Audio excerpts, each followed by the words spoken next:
ఒకడంటాడు కొండకి నడిచొస్తానంటాడు, ఒకడంటాడు స్వామి మీ హుండీలో 5 రూపాయలు వేస్తానంటాడు. ఇప్పుడు వీటిని మొక్కులు అంటారు. మొక్కు అన్న మాట మీరు జాగ్రత్తగా గమనించాలి. వెంకటేశ్వర స్వామి వారి హృదయం ప్రకారం అయితే వ్యాపారము కాదు. అది పాపము వలన దుఃఖం వస్తోందని వాడు తెలుసుకోవాలి. తెలుసుకుని పిలిచావు పరమేశ్వరుణ్ణి, ఆయన ఏం చేస్తాడు? నేను ఆదుకోకపోతే ఎవరు ఆదుకుంటారు లక్ష్మి? అందుకుని ఉంటాను ఈ కలియుగంలో వెంకటాచలం మీద.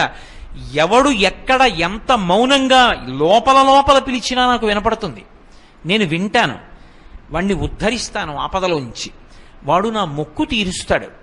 ఆ డబ్బు పట్టుకొచ్చి నా హుండీలో వేస్తాడు. నేనేం చేస్తానో తెలుసా? పరమధర్మాత్ముడు నన్ను చూడకుండా ఉండలేక, నాన్నగారిని చూడకుండా ఉండలేక వచ్చినటువంటి కొడుకులా, నన్ను చూడకుండా ఉండలేక వచ్చినటువంటి